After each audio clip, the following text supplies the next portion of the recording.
الحقيقة إني قرفان ومش قادر أتكلم، بس قلت أعمل فيديو قبل ما أنام يعني. في معلومة ما تهمكوش خالص. إن أنا بقالي 3 سنين مفتحتش تلفزيون في رمضان. بس أحب أقول لصناع الدراما، يعني أولا حسبي الله ونعم الوكيل. تاني حاجة، في مشاعر غريبة بتجيلي وأنا بتفرج يعني. المشاعر دي إيه بقى؟ إن أنت تشوف مشهد 2 3 تبقى قرفان وعايز الحلقة تخلص، تقول يا رب يا رب الحلقة تدخل في 60 داهية. تشوف إعلان تقول يا رب إله الإعلان يولع هو واللي عامله ويدخل في 60 داهية. على النقيض يعني، لما بنبص على زمان بنبقى نفسنا الإعلان يجي أكتر، نفسنا المسلسل يتعرض تاني. هقول أمثلة يعني، هقول أمثلة بسيطة الناس أكيد فاكراها كويس جدا يعني. وأتمنى من صناع الدراما الفاشلة اللي إحنا فيها، اللي بقالها 7 8 10 سنين ما تتشافش، ومن حق أقول إن أنا قرفت من كل حاجة في الدنيا، من كل الأعمال الفنية بلا استثناء بلا استثناء.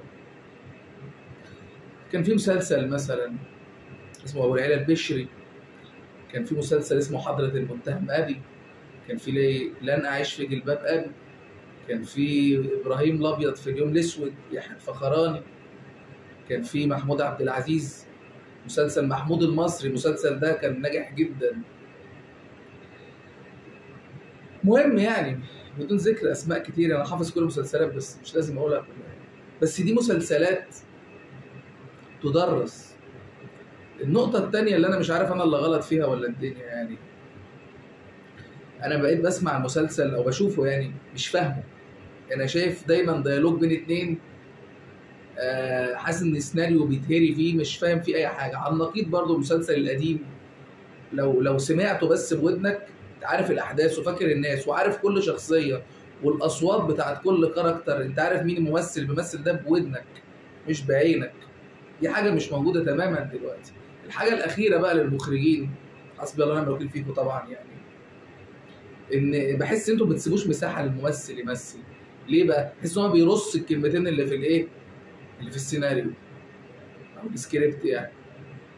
لكن زمان الممثل تحس انه منفتح، بيقدر يقول اللي عنده، بيقدر يبدع. انا حاسس ان المساحه دي مش موجوده. اعتقد مش كل التهيؤات يعني، مش ما اتفرجنا 30 سنه ونيجي في السنه 33 احنا اللي مجانين. اكيد ما اكيد مش احنا اللي مجانين، اكيد انتوا اللي فيكم مشكله. فاتمنى تراجعوا المشكله دي. هي كل حاجه خربت الحمد لله يعني في كل حاجه، بس يعني الحاجه الوحيده اللي كانت فاضله للبني ادم كانت هي الدراما يعني، وهي السينما وايا كان. الواحد قاعد في بيته كافي خير وشر وبيتفرج على حاجه عشان يفضل يعرف يكمل الحياه يعني. طب بما اننا طبعا في رمضان خلاص ما كناش بقى العري والبتاع والرقص والرقصات والهبل والجنان ده كله، عشان طبعا ده خلاص مفروغ منه، عشان ما تحسش ان انا كافر ولا حاجه. كله مفروغ منه، كل ده محدش يتقبله يعني. فيعني اتمنى لو الفيديو اللي ملوش 30 لازمه ده يوصل. حسبي الله ونعم الوكيل فيكم كلكم جميعا. شكرا.